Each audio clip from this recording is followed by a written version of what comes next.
I'm Pam Matthews with IEBA, and today we are with Liz Allen Fey, who is the CEO of Strategy and Leadership LLC. Liz holds her bachelor's in sociology and a master's in social work. Many of you know her through her work as a corporate strategist and a leadership coach through her community service, and as the program facilitator of leadership music. Liz, thank you for being here today. We want to talk about coping with stress and leadership during a crisis. So, as I said, I contemplated my negative feelings last week, and they boil down to confusion and powerlessness. Yep. So, you are the expert, Liz. I am not going to get in the way of this conversation too much. So, I think most of us are in this universal experience right now. Lead us through it. So a couple things. I honestly don't think there are any experts right now, and that is probably one of the most concerning things because everybody wants the answer. And so it's almost like we're in this together.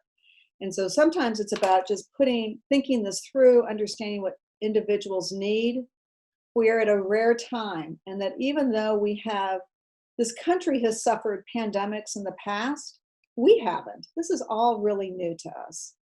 And I love, actually on a leadership music Zoom, a couple weeks ago, talked to Mild Adcox, was there from Onsite, and he talked about the two things we have the most difficulty with, and you just said them, Pam, are uncertainty and feeling out of control. And could we describe this time any better than that? I mean, I think that's how we're all feeling. And even though that is what it is, when you're in a leadership role, you still have to step up. And so you can commiserate with your peers, you can understand the frustration, you can certainly talk to your coach about it. And yet, when we are in that role, we need to be leading. And so some of this is understanding that as leaders, how do we help the people around us maneuver through this as best we can to get to a positive resolve at the end? And we know there'll be an end. This isn't forever for most of us. And yet, as leaders, and it's interesting because right now, and I am actually loving the fact that companies are having to really pay attention to the individual. See, for a long time, we weren't. We were paying attention either to our profit or to the collective, the workforce. And now we're having to understand what you need, Pam, which is different than what I need, which is different than what Cole may need. And we're now getting to have those conversations. And I'm really hopeful to see what translates or transpires from this as we move back into a more face-to-face workplace. Yes, so Cole and I are actually in the office together. So we Zoom as an office on Thursdays. And so I've seen his face, but I hadn't been in the same space with him. And it's funny, I fell into a very familiar pattern, because we've been together for so long, 7, 8 years, it was sort of easy to fall into that pattern. So that was comforting to me. Yeah. And the other thing is that for a lot of companies, what they've had to do is furlough employees. And so, and that makes sense. When you think about it, is from a leadership perspective during this time is one, we've got to make sure that our companies are going to survive. Right. That's about capital and cash.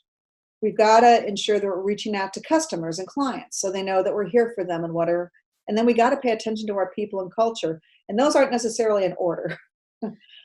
And so what do you do when you also have a big workforce that's been furloughed, that they really are not beholden to you? How do you keep connected with them? And we know we've got to stay connected because we need them back with us. And so that's where I think, actually I said to somebody a month or so ago, is that we really companies have been a collection of tasks and work. Right. Now we're starting to become a community of care. And I love the fact those two things. And I think some of that is, as we're moving through the stress of this time, those are some of the keys. So if we can pay attention to how different people are responding, if we can create the touch points, almost those valves, we need them. I don't know about you, but I can live one day at a time for a while, and then I just want to go out in the backyard and scream. Yeah. I think certainly I'm a planner and a problem solver, and have been from a very young age. So one day at a time is hard for me. Like I can say to myself, because here's another thing, is I have a daily practice of meditation and prayer and, all that sort of thing. And I've had it for 8 years now. And it's a nice groove. So I haven't had to recreate a new lifestyle based on this stress-filled environment. Right. But I do struggle with that one day at a time. I do know how to say, I'm okay right now. Right. I'm okay right now. So can we talk about, so what I really hope to do is to name some of the challenges and then move to solutions, like principles we can practice and actions we can take. So you mentioned it earlier, this will end, but we don't know when it will. And I think that's one of the things that in me is breeding confusion. Because I don't, nobody has a crystal ball, but I've been doing this for a long time, and a lot of IEBA members have too.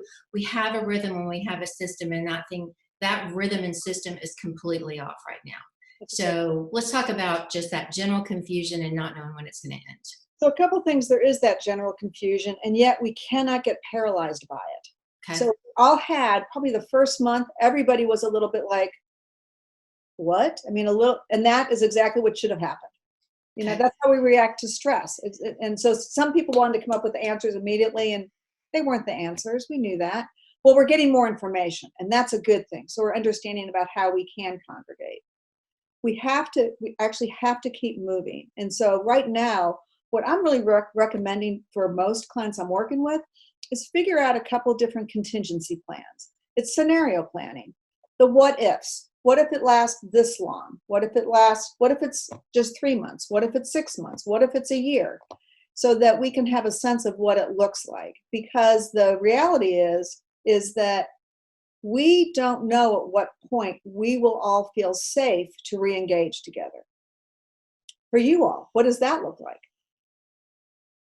Exactly. And so, there's that confusion. Exactly. And so right now, what we have done, most organizations that have been responsible have actually responded to the crisis at hand. Conferences have been postponed. Gatherings have moved to Zoom. We see even in music, live streaming happening. Concerts canceled for the rest of the year. That's responding. That's smart. That's good. Now, we got to think beyond that. What does that look like? And so some of that, it also helps us deal with that whole feeling of panic and crisis, is that if we can start to put some kind of plan in place, even if it's a brainstorming plan. Let's start meeting every Thursday at 3:00, and we're going to do some brainstorming together about what we're hearing and what the possibilities are. This is actually a great time to experiment because we have the space and time. It is a great time to get things done in organizations we haven't paid attention to for a while. Whether it's handbooks or processes or that stuff, oh my gosh, all of a sudden we can do that for those people that we're trying to compile things. And so I think I think we have to look at where the possibilities are versus where the answers are, because the answers aren't there. We don't know when, right? Right. And it goes back to that thing that Miles was talking about last week, just the serenity prayer. I need to accept that this is what I cannot change. Right. And then I need to take control of the things that I can, and then just know the difference and let it go. That's right. And I've referenced a lot. It is so funny to me. I am a big Jim Collins fan. He wrote a book called Good to Great back in the 90s. And I keep looking for what's the 2020 version? And I haven't found anything still that's better than that is in the same frame. Right. And what he really did was to really identify what were some of the ingredients of companies that were going to endure over time. And one of them is about confronting the brutal facts of your reality. And it cracks me up because during strategy sessions, I refer to this all the time. Well, this is real time.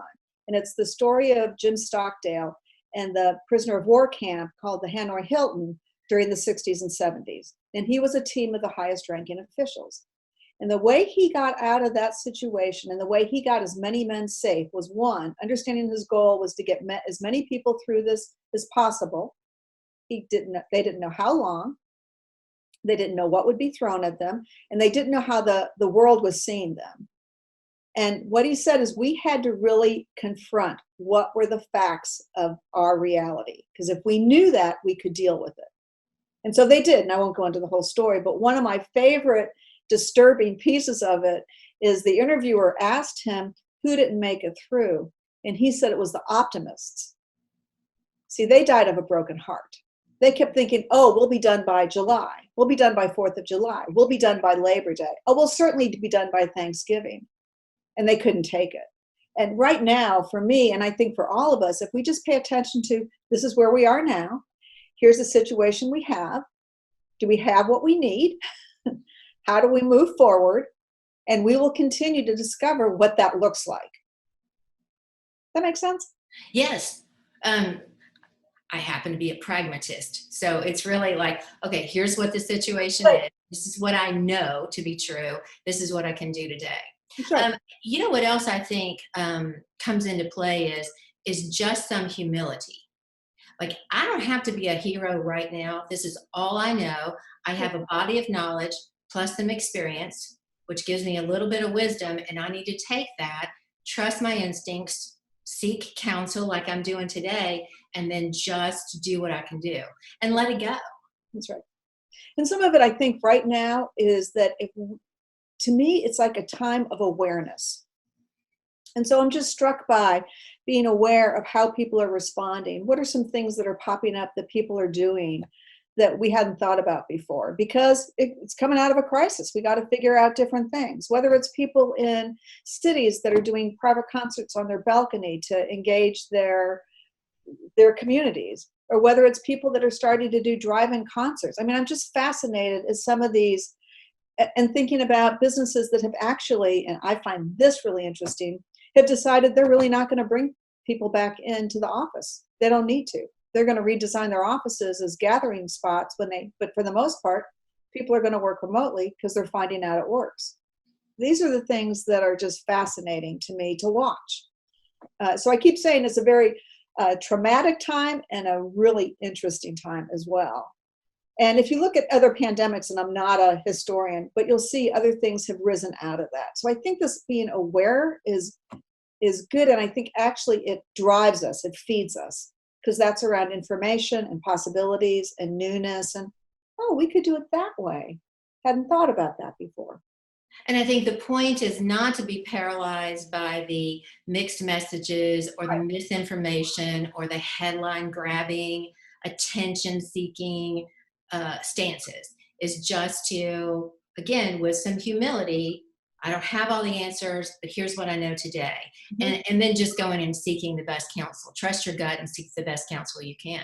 Yeah, and since we're talking a little bit about leadership as well, for people who are leaders of organizations, to have that message clear in their head. What is their message to everybody around them?